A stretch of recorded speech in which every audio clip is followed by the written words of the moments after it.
Receive the word of God. Amen. Everybody shout, I am ready. Buksan po natin ang Bible natin sa Job chapter 1.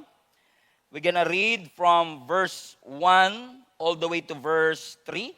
And then we're gonna jump from 6 hanggang 8.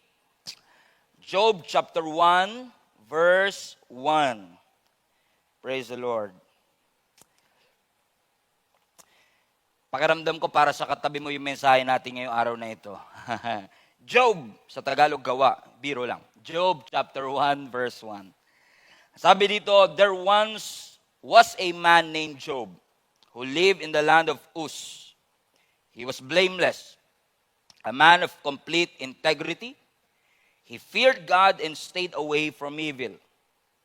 He had 7 sons and 3 daughters, and he owned 7,000 sheep, 3,000 camels, and 500 teams of oxen, and 500 female donkeys. Konti na lang, Manila Zoo na, no? Sa dami ng mga hayop na kanyang inaalagaan.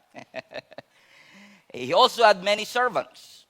He was in fact the richest person in that entire area. Everybody shout, sana all. Sana all kasing yaman ni Job. Amen. Napakaganda ng introduction sa buhay ni Job kasi una't-una pa lang sinabi na kagad that he was a blameless man. He is a man of complete integrity. May takot siya sa Panginoon at nilalayuan niyang evil. Siguro yun rin ang dahilan kung bakit pinagpala siya ng Panginoon na napakarami niyang ari-arian, napakarami niyang mga servants, at kinonsider siya to be the richest person in that area, in that specific region, in that specific area. Pero ang sabi ng verse 6, let's jump to verse 6. One day, the members of the heavenly court came to present themselves before the Lord, and the accuser Satan came with them. Where have you come from? The Lord asked Satan. And Satan answered the Lord, I have been patrolling the earth, watching everything that's going on. Then the Lord asked Satan, have you noticed my servant Job? Have you noticed my servant Job? Actually, pwede nyo ilagay yung pangalan nyo dyan. Pwede nyo ilagay yung Job, palitan nyo ng Stephen, o palitan nyo ng Samuel, o palitan nyo ng Erica, palitan nyo ng Raymark. Have you noticed my servant Raymark? Have you noticed my servant Myla? He is the finest man in all the earth. He is blameless, a man of complete integrity. He fears God, and he stay away from evil. And we know the story of Job. He had everything and lost everything. Pero in spite of all that, ang sabi ng Job chapter 13 verse 15, though he slay me, though God would kill me, yet I will trust him. And even so, I will defend my own ways before the Lord. Panalangin ko mga kapatid, ang mensahe natin ngayon will not just bless your life, but also challenge your perspective at the same time. And I want to call this message, Trust God Anyway. Trust God Anyway. Pwede niyo po bang sikuin ang inyong katabi ng medyo malakas-lakas ng konti at sabihin mo sa kanya, anumang pagsubok na yung pinagdadaanan, trust God anyway. Sige, muli mong tapikin yung katabi mo at sikuhin mo uli ng mas malakas yung isa naman. Sabihin mo sa kanya, anumang struggle na meron ka, trust God anyway. Hallelujah. Praise the Lord. Alam niyo mga kapatid, ang buhay natin is filled with twists and turns. Lahat tayo ay dumadaan sa mga mountaintop experience, dumadaan tayo sa mga valley low experience. Lagi ko nga po sinasabi na ang buhay natin talagang parang parang ups and downs, no? May mga wow days, may mga ow days, may mga panahong magpapasalamat ka sa Panginoon sa mga pagpapala ng Diyos. Pero there are moments in our life that we will cry, no? Papunta sa ating pagtulog because we are going through a struggle or pain. Ang uncertainty ng buhay, may mga blind spots ang buhay, may mga pagkakataon na parang ang hirap i-navigate ng ating buhay.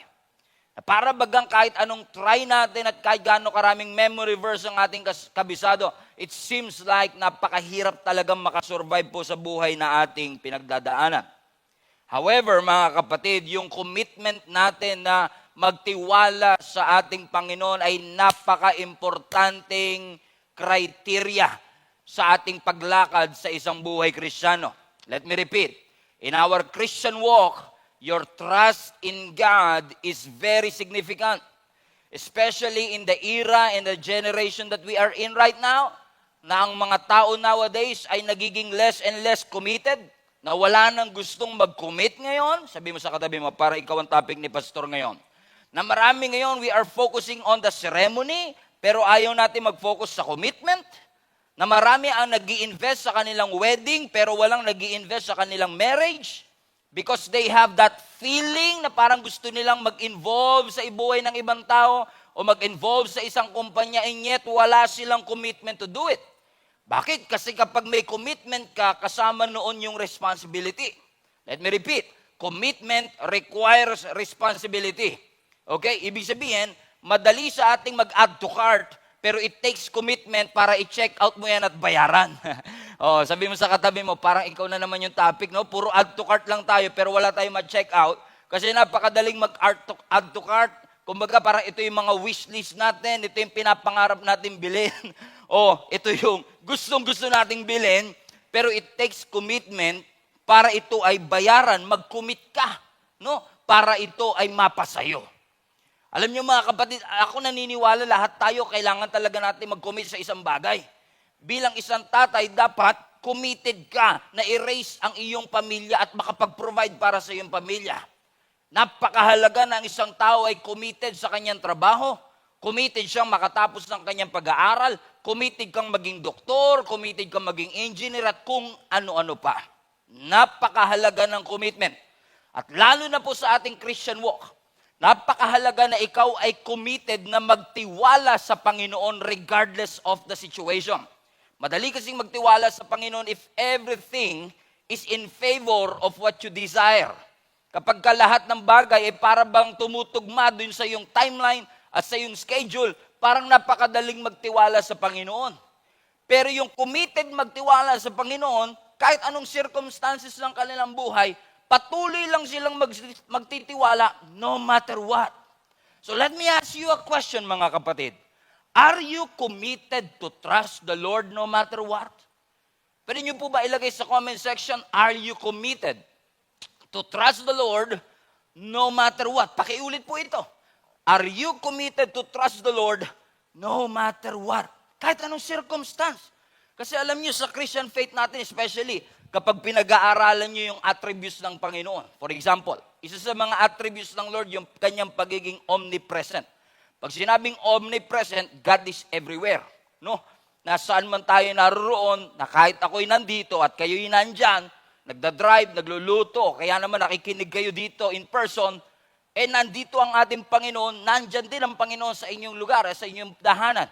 Yun yung kapangyarihan, ang hirap i-comprehend niyan. Isa pa sa mahirap i-comprehend, yung omnipotence ng Diyos. Yung kanyang pagiging all-powerful.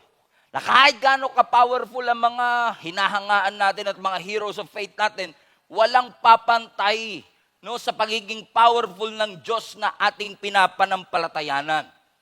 Pero kasama din sa mas mahirap pang intindihin yung omniscience ng Panginoon. Ang spelling nga niyan, parang science, omniscience. Ang ibig sabihin ng omniscience, yan yung kanyang pagkaalam sa lahat ng bagay.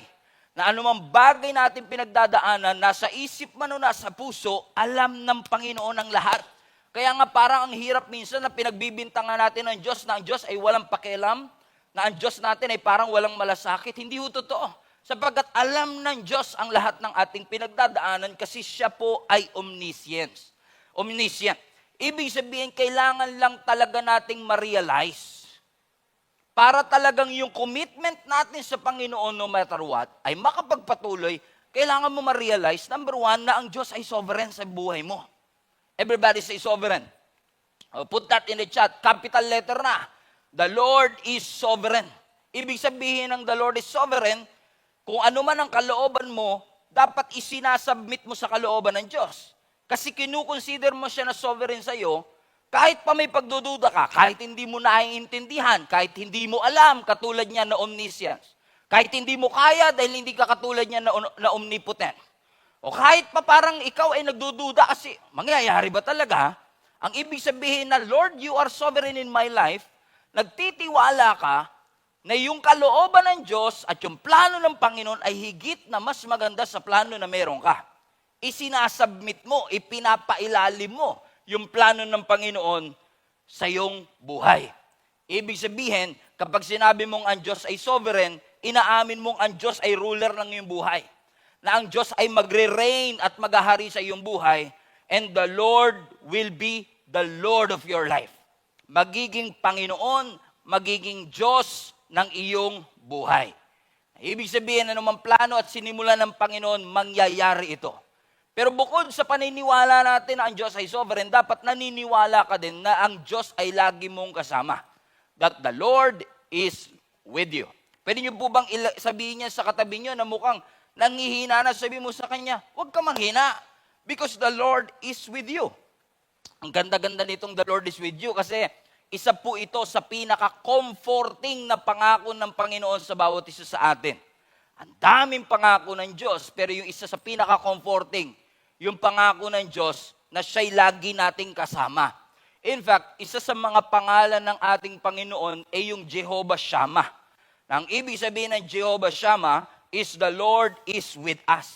In essence, kung itatranslate pa natin yan sa mas mababaw na English, the Lord is present. He is present. Kumbaga, ang Diyos wala sa future lang, wala lang siya sa past. Ano mang pinagdadaanan mo, kasama kanya sa present. Na ang sabi ng Psalms chapter 46 verse 1, the Lord is my refuge, the Lord is my strength, He is the very present help in times of trouble. Everybody say present. Ibig sabihin, kung naniniwala ka that the Lord is with you, naniniwala ka that God is present in your condition, that the Lord is present in that hospital, that the Lord is present in that pandemic, that the Lord is present in that loss, na sa gitna ng iyong sorrow, sa gitna ng iyong sadness, the Lord is present. He is there to be your refuge. He is there to be your very present help in times of trouble. In times of crisis, kahit nasa courtroom ka pa, the Lord is present. Kaya nga si Samson ay powerful because the Lord was with him. Kaya nga si Joseph ay naging successful at nakaranas ng promotion because God is with him. Kapag kasama mo ang Panginoon, may promotion. Kapag kasama mo ang Panginoon, magiging powerful ka talaga. Si Shadrach, Meshach, and Abednego nakasurvive doon sa blazing fiery furnace because God was with them. Si Daniel, he made it through the night doon sa lions den because God is with them. Hindi natin kayang makasurvive sa mundong ito kung hindi natin kasama ang ating Panginoon. Mawalan ka man ng trabaho, wag na wag kang mawawala ng pag-asa because God is with you. Pwede ba natin palapakan ng Panginoon, God is with me. God is with me. Mawalan man ng hanap buhay, at least yung katinuan hindi nawawala because God is with me. In the mountaintop, He is with me. In the valley low, He is with me. At kapag kasama ko ang Panginoon, ang daming nangyayari sa buhay ko. When God is with you, you will experience bigger opportunities. When God is with you, you will discover and unlock bigger possibilities. Kapag kasama mo ang ating Panginoon, you will discover that He has bigger promises, greater plans. Amen. Great and amazing future that He has in store for each and every one of us. You have a better future kapag kasama mo ang ating Panginoon, and you will experience good success when God is with you. Everybody say that again. God is with me. God is with me. Ituro nyo ang inyong katabi, itag nyo ang somebody, sabihin mo sa kanya, God is with you. In fact, when Jesus was born, in Matthew chapter 1, ang isa sa mga ipinangalan, amen, sa ating Panginoong Jesus, at itinawag sa kanya ay yung pangalang Emmanuel. Ang sabi ng verse 23, behold, the virgin shall be with child, and shall bring forth a son. They shall call his name Emmanuel. Everybody shout that. Emmanuel. Which is being interpreted as God with us. Yung salitang Emmanuel, ang ibig sabihin niyan is God is with us. Napaganda nito mga kapatid. Ang gandang assurance that the Savior of the world is with you. That the God who created the universe is with you. Who spoke the universe into existence. He is with us. Even when things go wrong. Kahit na bumagsak ang negosyo, matanggal sa trabaho, mawala ng maasa sa buhay, when things go wrong. Or should I say sa buhay ni Job, when everything goes wrong, when you had everything and lost everything, there will be moments of fear. There will be moments of anxiety. Mangangamba ka, mababalisa ka, mag-aalala ka. But it makes all the difference to know that God is with you. Let me repeat that. Sa panahon that everything seems like is wrong, parang lahat ng bagay mali sa buhay mo, na nawalan ka ng mga bagay-bagay na inaasahan mong dapat nagmumultiply na sa buhay mo. Kung ikaw man ay mapunta sa sitwasyon na kahit ang pera mo ay walang magagawa, ang edukasyon mo ay walang magagawa, at ang experience mo ay walang magagawa, it makes all the difference to know that God is with you. Kahit pa everything is going wrong, pero kung alam ko na ang Diyos ay lagi kong kasama, it makes all the difference that I know that I am in good hands. Not with Metrobank, but with the Lord. Sabi mo sa katabi mo, you're in good hands kapag ka ikaw ay nasa Panginoon. Because God is with you. Now, knowing that God is sovereign, knowing that God is with you, all of that introduction for this one simple statement. With all hell break loose, and you acknowledge that God is sovereign, and you acknowledge that God is with you, will you continue to trust God kahit na hindi mo alam kung ano mangyayari kinabukasan? Will you continue to trust God no matter what? Kasi sabi ng Proverbs chapter 3, verse 5 to 6, trust in the Lord with all your heart, buong puso. Do not depend on your own understanding. Seek His will in all you do, and He will show you which path to take. Napakagandang verse ito mga kapatid. Umpisang-umpisa pa lang. Ang sabi na kagad doon, trust in the Lord. Magtiwala ka sa Panginoon. Trust, actually in the Hebrew, ang ibig sabihin nito, trust entirely. Pagkatiwalaan mo ng buong-buo ang ating Panginoon, that even though your back is against the wall, that even though when God seems like parang si Lord behind the schedule na, dun sa kalendaryong isinet mo, na parang ang ating Panginoon sa totoo lang, parang ikaw nagwo-worry ka na sa future mo, pero parang ang Lord wala pang ginagawa. Sabi lang ng Panginoon sa atin, pinapaalanan ng Book of Wisdom, trust the Lord with all your heart. Do not depend on your own understanding.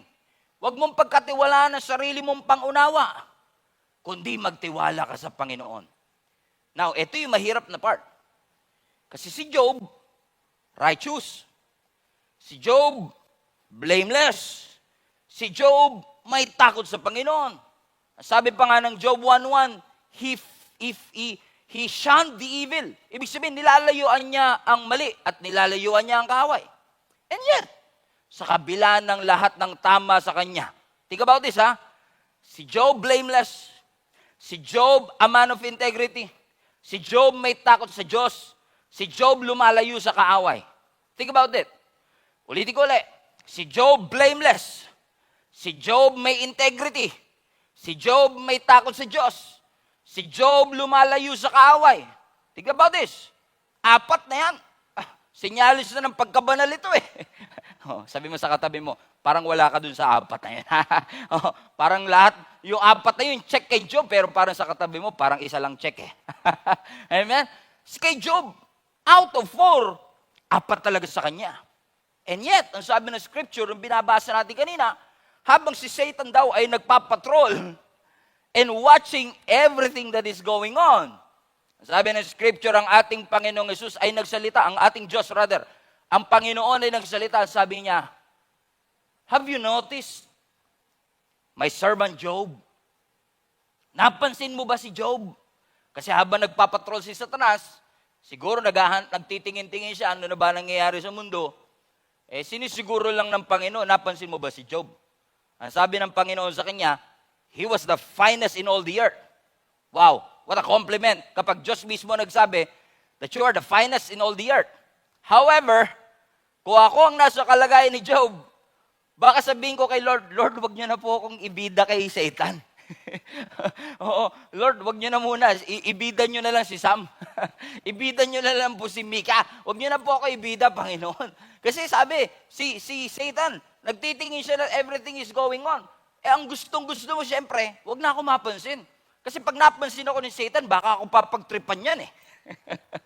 Samantalang hindi na nga napansin, si Lord pa ang nagbida. Ano sabi ng Panginoon? Napansin mo ba yung aking anak na si Job? Aba, he was the finest of them all. Sabi ni Satan sa kanya, talaga? Sige nga, stretch out your hand. Guluhin mo nga at tanggalin mo nga lahat ng meron siya. Sinisiguro ko sa iyo, pag tinanggal mo lahat ng meron siya, susumpain ka niyan. Ganon ka-confidence si Satan. Sinasabi niya, nagtitiwala lang naman yan si Job sa iyo kasi mayaman siya. Nagtitiwala lang naman yan si Job sa iyo kasi may Manila Zoo siya. Tanggalin mo yun sa kanya yung Manila Zoo. Tanggalin mo lahat ng yaman niya. Tanggalin mo ang kanyang mga anak. Tignan natin. Tignan mo, susumpain ka niyan. Anong ginawa ng Panginoon? Sige, inallow ng Lord si Satan na gawin ito kay Job. Pero ang sabi lang ng Panginoon, wag mo siyang papatayin, wag mo siyang sasaktan. Ano nangyari? Instantaneously. Sabay-sabay. And I don't want that any of us would experience what Job had experienced. Because Job had everything. But all of a sudden, he lost everything. Yung kanyang 10 anak na matay, the children are dead, the business is gone, and his body was sick. Let me repeat. His children are dead. The business gone. His body was sick. 10 anak na matay, lahat ng kanyang Manila Zoo namatay, at ang kanyang katawan ay may sakit. Now I wonder, katulad ni Job, tayo din po ba ay minsan nakakapagtanong sa ating Panginoon kung bakit ako naman ay man of integrity, I fear the Lord, I stay away from evil, and I try my best to be blameless. Nanalangin lang ako, Lord, ng kapayapaan, trouble pa yung dumating sa buhay ko. Lord, nanalangin ako sa iyo ng kaligayahan, pero bakit depression ang nakuha ko? Lord, nanalangin po ko ng kagalingan, bakit cancer ang nagpakita? Nararanasan niyo po ba minsan yun, mga kapatid? Na para bagang ginagawa niyo naman ang lahat ng tama, pero lahat ng nangyayari sa inyo ay mali. Because we have realized all throughout these years, at least for me, na-realize ko that sometimes God will do something that you thought He will not do. May mga bagay na inaalaw at pinapayagan ng Panginoon na hindi mo iisiping iaalaw ng Panginoon.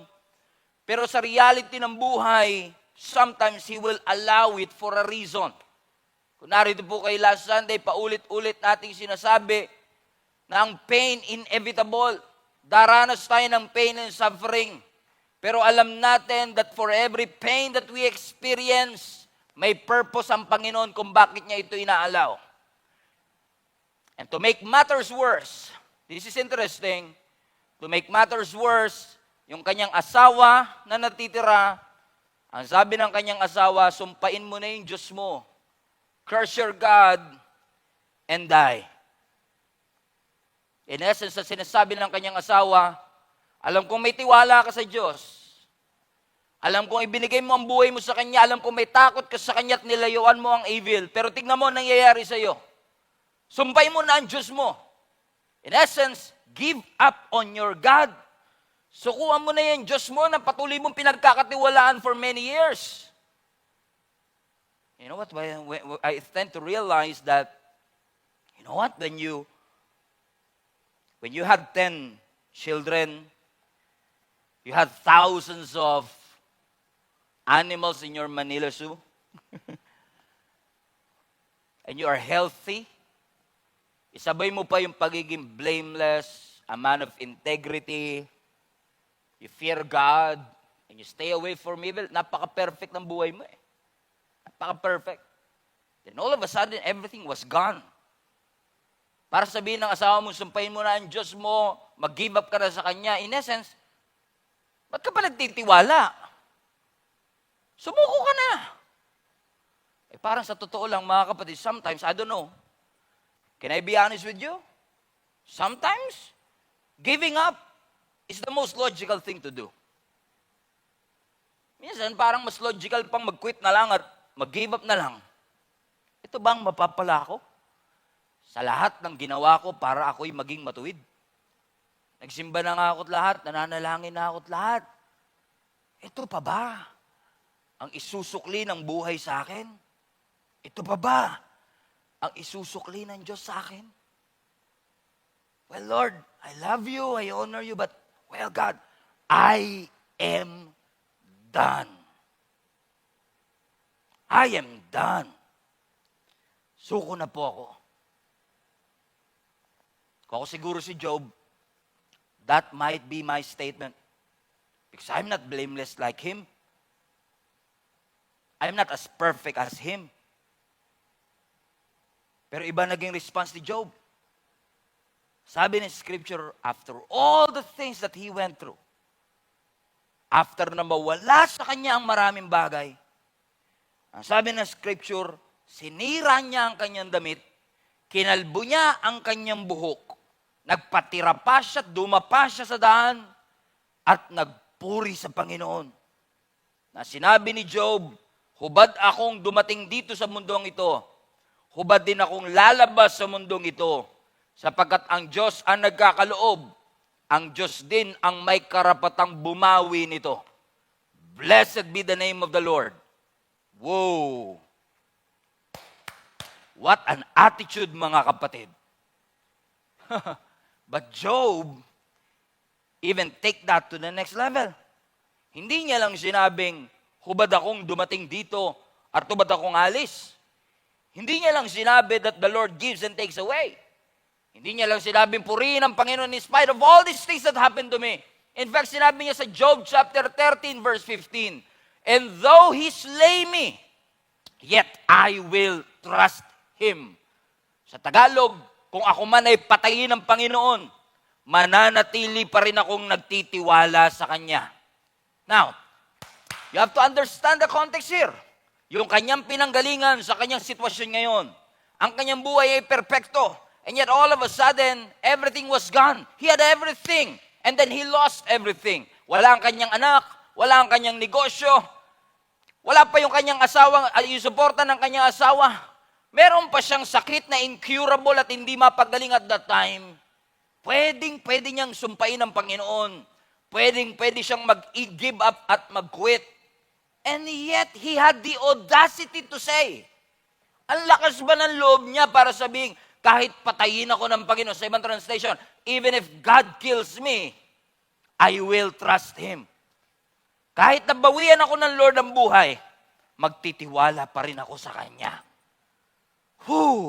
Alam niyo mga kapatid, just thinking about this na tulad natin, na tayo ay unreliable, tayo ay hindi perpekto, yung buhay natin malayong-malayo sa nakagisnang buhay ni Job, na napaka-perpekto at malapit sa Panginoon.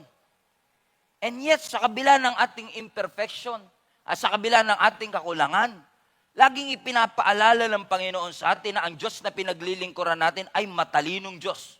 He is all-wise. He is all-knowing. He is all-powerful, omnipotent, omniscient, all-knowing ang ating Panginoon. He's loving, He's caring, He is gracious, He is merciful sa lahat ng bagay. What a reminder from Job Na sinabi niya, mawala ang lahat ng bagay sa buhay ko, pero hindi mawawala ang aking pagtitiwala sa Diyos. What an attitude. What an attitude. How I wish all of us have that kind of attitude na mawala na ang lahat. Magtitiwala pa rin ako sa ating Panginoon. Sa totoo lang, aminin ko sa inyo yung totoo, hindi sa lahat ng pagkakataon kaya natin sabihin ito. Kasi kung tayo magsasabi, sasabihin natin, Lord, kung patayin mo ako, di ending na. Tapos na buhay ko. Pero kay Job, kahit na mawala at bawian ako ng Lord ng buhay, in the first place, siya naman ang nagbigay. Ang pagtitiwala ko sa Kanya ay hindi mawawala. In fact, mga kapatid, if we will continue to read the story that I just read to you earlier, bago natin sabihin yung title, I have discovered something. May na-discover ako eh. Na-discover ko na si Satan at this point have exposed yung babaw ng ating pananampalataya. Everybody say, ang babaw. Pakilagay nga po yan sa chat. Ang babaw. Sabi mo sa katabi mo, ang babaw. Kasi, amen, although Job had everything, although Job is a man of integrity, he was blameless, may takot siya sa Panginoon at lumalayo siya sa ahaway o sa dyablo, sa verse 9, something is interesting sa conversation between Satan and the Lord. Kasi para bagang in-expose ni Satan yung pananampalataya ng marami sa atin. Let me show you. Come. Let me show you. Ang sabi ng verse 9, Satan replied to the Lord, yes. Kasi sinasabi ni Lord, di ba? Have you noticed my servant Job? He was the finest in all the earth. Look at verse 9. Ang sabi ni Satan, well, yeah, I agree. Satan, si Job was the finest in all the earth, but Job has good reasons to fear God. You have always put a wall of protection around him. Parang, alam ko, si Job ang pinaka-blameless. Si Job ang man of integrity. Mayaman siya. Nasa kanya na ang lahat. Para siyang si Daniel P. Pero, kaya lang naman siya ganun. Kasi meron siyang hedge of protection eh. Iningatan mo kasi. You always have a wall of protection around him. At yung kanyang tahanan, yung kanyang property ay hindi magalaw-galaw. You have made him prosper in everything he does. At tignan mo kung gaano siya kayaman. Verse 11, but reach out and take away everything, and he will surely curse you to your face. And I believe that statement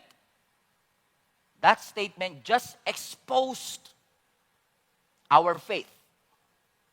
Kasi sinasabi ni Satan sa kanya, it is undeniable, walang makakatanggi na si Job ay may pananampalataya, na si Job ay may tiwala, na si Job ay righteous, mayaman siya. Wala na makakapag-deny nun. Pero subukan mong tanggalin lahat nung yaman na meron ka. Susuring ko sa'yo, susumpahin ka ni Job. Kaya lang naman may tiwala yan si Job sa'yo. Kasi pinagpapala mo. Subukan mong tanggalin. Tapang, no? Kaya lang naman, kalaka lang naman mahal niyan kasi inahatid mo eh. Try mong wag iatid. Kaya ka lang naman mahal niya kasi inaangkas mo sa motor eh. Try mong paglakarin. Tignan mo, magugulat ka. Hindi pa kayo maabot ng first monthsary. Hiwalay na kagad kayo. Kaya ka lang naman mahal niya kasi sinusustentuhan mo eh. Try mong hindi sustentuhan. Ano sinasabi ni Satan dito? Ang sinasabi ni Satan, alam ko blameless siya, alam ko may tiwala siya sa'yo, pero suspetsa ko lang, kaya lang siya merong tiwala kasi meron siya ng lahat. Try mong wag gawin sa kanya yung bagay na meron siya. Wag mo siyang suplayan. In essence, try mong wag suklian yung kanyang blamelessness. Try mong wag, alam ko, di ba lumalayo siya sa kaway? O try mong wag suklian yung ginagawa niya. Wag mo siyang i-reward. Wag mo siyang i-bless sa mga bagay. Tignan natin kung magtitiwala pa rin siya sa iyo. Subukan mo. I-try mo lang, Lord, ha? kahit na pray siya ng pray, huwag mo sagutin. Try mo lang. Oh. Yung magpa-fasting siya, pero matatanggal pa rin siya sa trabaho. Subukan natin. Magtitiwala pa kaya yan? Na kahit simba siya ng simba, kahit napunta siya ng punta sa church, hirap pa rin yung kanyang buhay?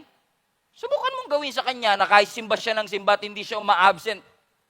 Sa Gia Kamanaba Sunday Worship Experience, 11 a.m. at 3 p.m. 2 service, linggo-linggo. Try mo lang na kahit na ganun siya ka-dedicated na maglingkod, pero wag mong sagutin yung prayer niya. Tingnan natin, tamo kung aatin pa yan. Tingnan niya natin kung uulit pa rin yan. Na kahit kanta siya ng kanta ng Christian song, nagkakasakit pa rin siya. Para bagang ini-expose ni Satan ang pananampalataya ng marami sa atin na hindi kaya akala natin may faith tayo, pero ang totoo, we only have faith for the outcome and we don't really have faith in the Lord. Na may tiwala at may trust lang tayo. Kasi sabi ng Scripture, trust the Lord. Trust in the Lord. We don't trust our resources. We don't trust dun sa blessing at hindi nakaangkla yung ating pananampalataya sa mga pagpapalang nakukuha natin. Kasi ang sabi nga ni Satan, subukan mong tanggalin ang lahat ng blessing na nakukuha niya. Tignan natin kung hindi kanya susumpain. Kasi marami nga naman talaga na may pananampalataya pero hindi sa Lord. Kundi sa mga outcome, sa mga blessing na kaya ako magsisimba. Kasi alam kong pag nagsimba ako, pagpapalain ako. Ay, sa simbang gabi namin, kukumpletuhin ko yung siyam para yung wish ko matupad. Gagawin ko yung lahat ng ito para dinggin ako ng ating Panginoon. Kasi may concept tayo. Na if I will do this, God will bless me. That if I messed up, paparusahan ako ng Panginoon. Meron tayong concept na basta linggo-linggo ako nagsisimba, linggo-linggo rin akong pagpapalain ng Panginoon. Na ako'y pagpapalain ng Panginoon kung consistent lang ako sa attendance ko sa church. Na pagpapalain ako ng Panginoon kapag consistent ako sa giving, consistent ako sa serving, consistent ako sa pagpipray. And by the way, I want to encourage you to be consistent in all of this. Be consistent in attending, in praying, in serving, in giving. By all means, do that. But not with the motivation na kapag naging consistent ako, consistent din yung blessing. But instead, we serve not to be blessed, but we serve because we are blessed. Na hindi tayo umaati ng church para pagpalain, kundi pinagpala ka ng Panginoon. And here you are today, giving back all the glory and all the honor and all the praise sa ating Panginoon. Kasi kung ang mindset natin is, gagawin ko to para pagpalain, gagawin ko to para ibigay niya, is that the kind of relationship that you want with your God? Ganyan bang relationship ang gusto nating i-cultivate natin sa atin? That's not faith in God. That is faith in reciprocity. Naniniwala ka na kapag ginawa mo to, ibabalik niya, reciprocal. Na sa totoo lang, wala talagang faith kay Lord, kundi may faith sa reciprocity. Yung bang meron kang pananampalataya, pero hindi pananampalataya sa Diyos, kundi pananampalataya sa sukli. Na Lord, nagbayad ako ng one Sunday, suklian mo ng pagpapala. Na Lord, binigay ko to, suklian mo ng blessing. Lord, nanalangin ako, suklian mo ng kagalingan. That's not faith in God. That is faith in reciprocity. I will do good so that you will do good to me. So that if I mess up, I know you will punish me. That if I do the right thing, Lord God, you will reward me. I want every one of us to be reminded, mga kapatid, that we should not have faith only in reciprocity. Ang pananampalataya natin ay hindi dapat nakaangkla dun sa kayang gawin ng Diyos o gagawin ng Panginoon. Kundi ang sabi nga ni Job, even though God would slay me, yet I will trust Him. Ang tiwala nasa Kanya. Ang tiwala is not on what He can do, but my trust in the Lord is based on who He is in my life. Hindi kaya yun po ang rason kung bakit marami sa atin na nagtatanong na, Why do bad things happen to good people? And I've been wrestling with that question for years also, katulad ninyo.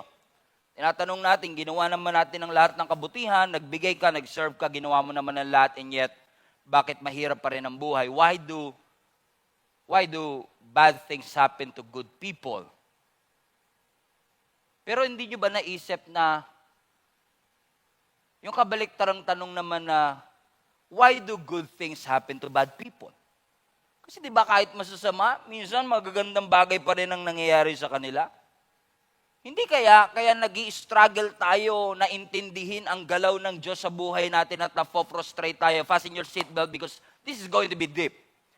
Na posible kaya mga kapatid na hindi natin ito ma-reconcile sa ating kaisipan is because you consider yourself to be a good man, a righteous man, a blameless man, a man of integrity, that you think you deserve something better? And you don't realize that all of us are bad people. All of us did something wrong with the Lord. That all of us sinned before the Lord. That all of us make troubles of our own. Because ang totoo lang mga kapatid, if you will just realize that we make a lot of mistakes, but in spite of all the things that we have done, naging mabuti pa rin ang Panginoon sa atin, hindi pa rin tayo pinabayaan ng Panginoon, we still have breath that we breathe today, na meron pa rin tayong hininga, meron pa rin tayong pagkain sa ating tables, hindi ganun karami. Pero sa totoo lang, kung papairali ng Panginoon yung deserve nating lahat, we will not get anything from Him in the first place. Pero the moment na na-realize natin na sa totoo lang, hindi ko kinukonsider ang sarili ko to be good. But I am a bad person too. I make mistakes. I have committed sins in my life. And I have troubles in my life na lagi kong nagagawa.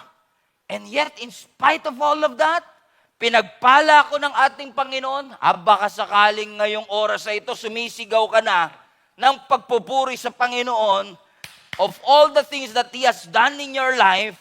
Because you will realize, baka nag-expect ako ng malaki sa Diyos kasi ang tingin ko sa sarili ko, mabuti ako, marami ako naiambag, marami ako nakabigay sa Kanya.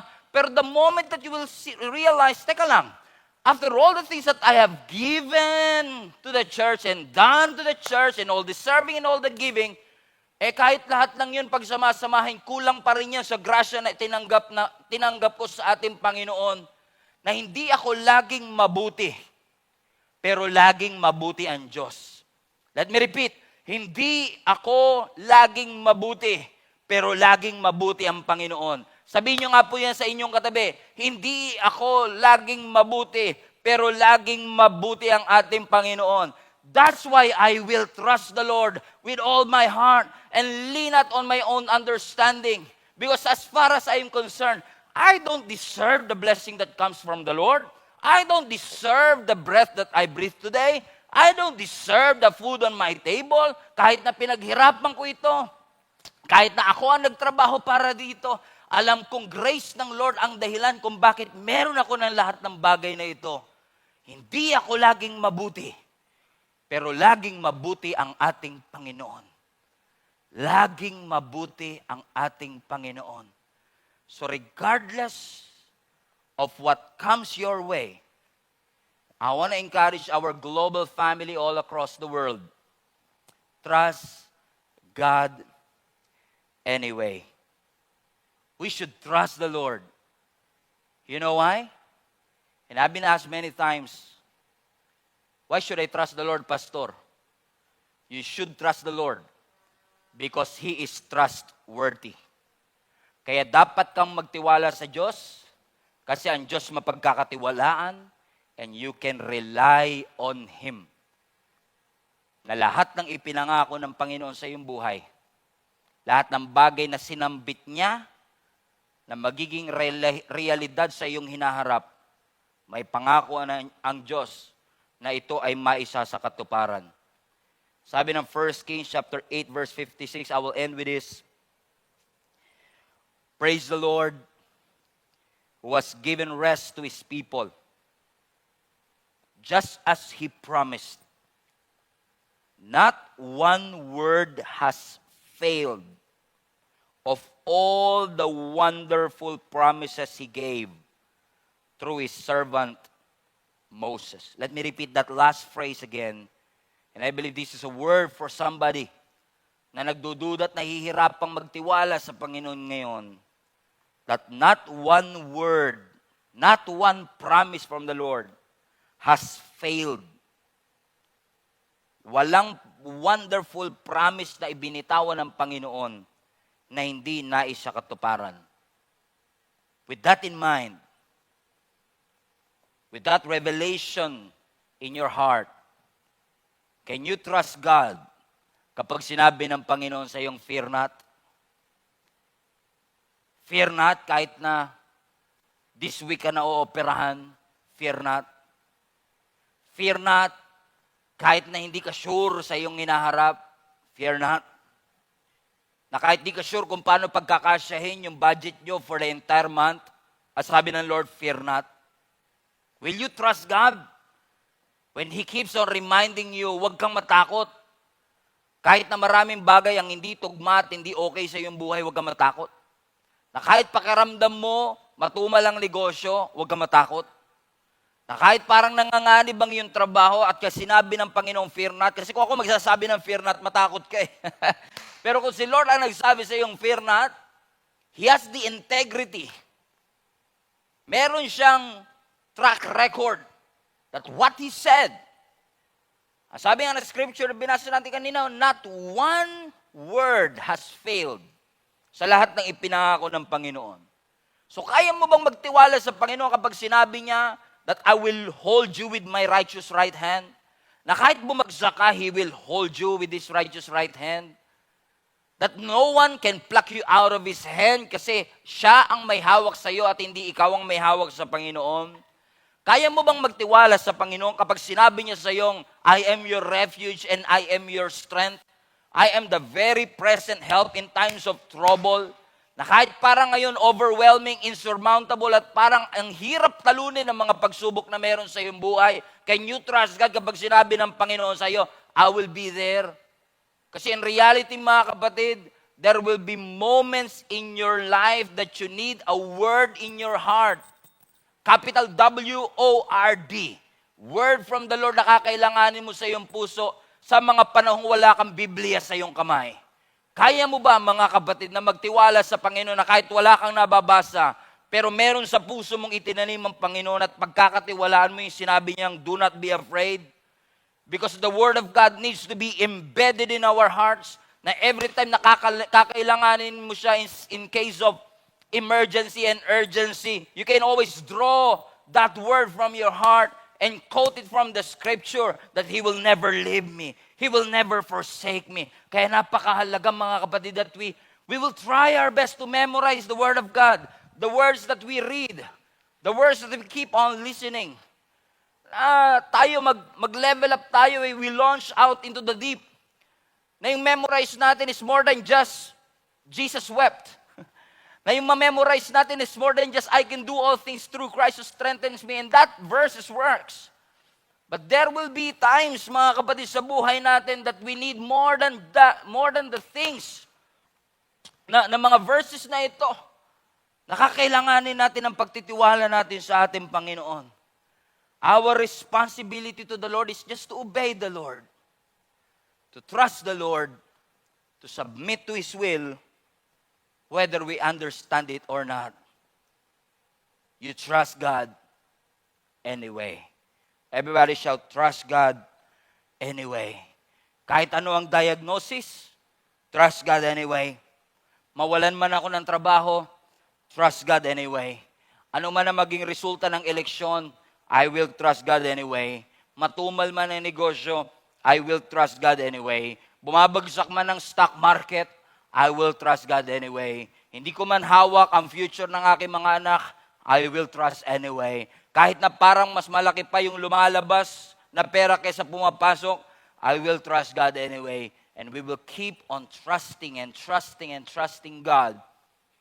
Because we trust God, sabi ng Proverbs 3, entirely. our whole being, our whole life, with all our heart and soul, we trust the Lord anyway. Father God, we just want to say thank you. Maraming salamat, Panginoon, for you have been so faithful and good to our lives.